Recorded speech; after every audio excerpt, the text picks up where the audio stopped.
In April, the D.C. Council unanimously approved a first reading of a bill that would inaugurate Swann Street near the Dupont Circle neighborhood of the U.S. Capitol. The bill honors William Dorsey Swann, who, born in 1860, was among the world's first known leaders of a queer liberation group, and even the first known person to dub himself a drag queen. Now, his legacy is just one part of the larger influence that the African-American queer community has had both on Black liberation and, of course, on American culture. For more, Channing Gerard Joseph joins me for Perspective. He's a journalist and LGBTQ cultural historian.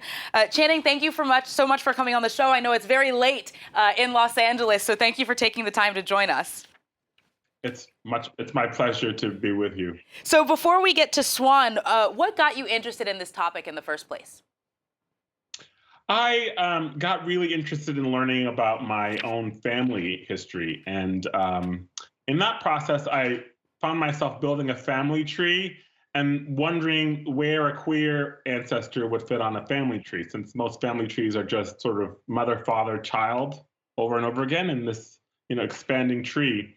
And that set me in a different direction. It set me sort of wondering, where would I fit on the family tree if somebody were doing genealogy in the distant future? And what would a queer ancestor look like? And I became obsessed with learning more about who my Black queer ancestors of the past might have been.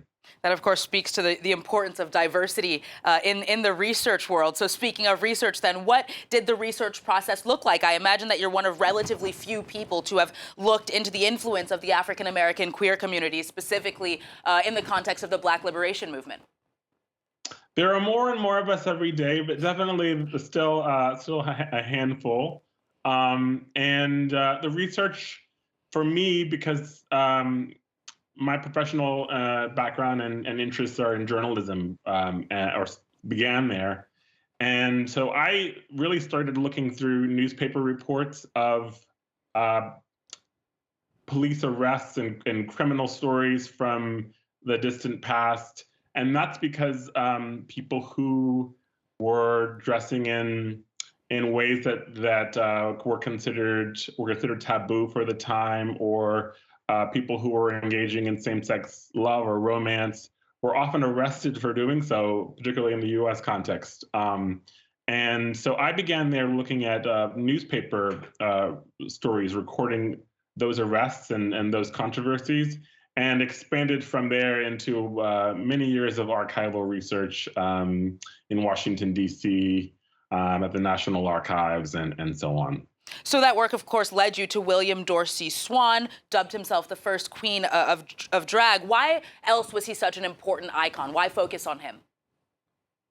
I have been focusing on William Dorsey Swann because among the figures that I have discovered in my years of research, Swann seems to resonate deeply with people. And I think it's because his story is a story of self-acceptance and joy and resistance in all of the ways that we aspire, all the things we aspire to be in the world today. So, and in Swann we see courage, in Swann we see joy, in Swann we see a refusal to be what society has decided you should be.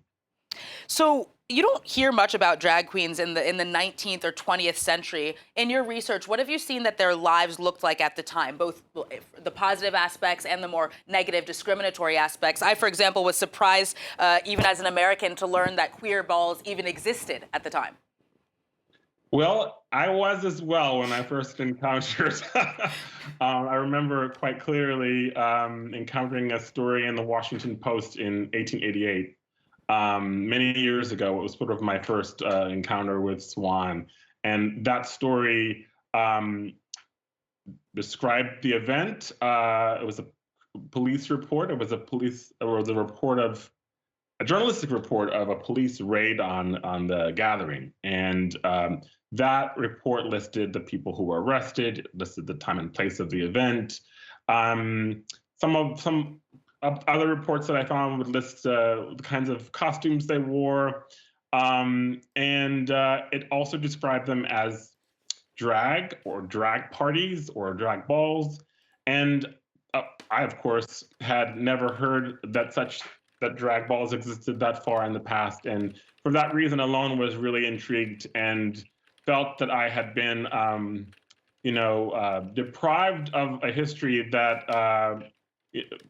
that's, as a child growing up in the U.S., in the southern U.S., I longed to see figures like myself, and I felt I had been deprived of something. I knew that there was much more to the story, and I really thought that other people had been working on it, but it turned out that they had not, and that led to my many years of research on it. So what link then do you draw between him, other Black queer activists, for example, Bayard Rustin? It's not necessarily well known that he was queer. So what link do you draw between them and Black emancipation in the United States at large, and how accepted were they by the more general, larger community of those who were fighting for African American liberation? That's a really great question. I wish I had an hour to tell you all about it. There's several questions in there. The fact is they were Swann and his community of men who cross-dressed and experienced same-sex love and attraction. They did so at a time prior to the English words gay and lesbian and even before the word homosexual was widely used in the English language or widely known. So I don't refer to them as gay or lesbian or trans or I use queer sort of just because queer was a word that would have been known to them at that time. But they were not accepted by the larger culture, and they were not accepted by the Black culture of the era.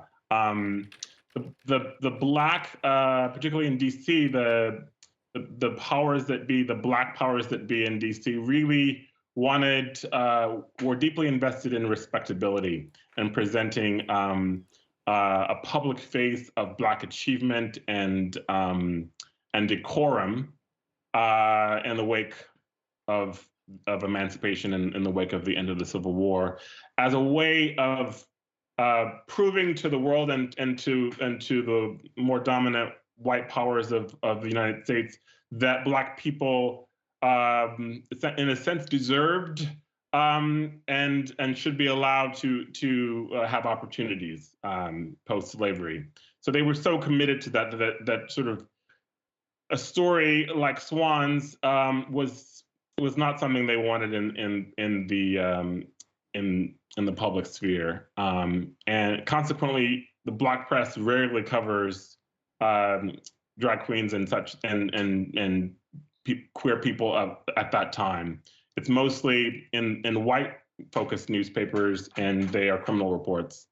So they were not accepted, and the relationship to emancipation and later, many years later, to Bayard Rustin is complex. Channing Gerard Joseph, certainly too complex, because that's all we have time for today, unfortunately. But thank you so much for your time, and have a good evening in LA. Thank you so much for having me. It was my pleasure, and good evening, good night, good morning to Thank you. everyone listening. All right, time for a reminder then of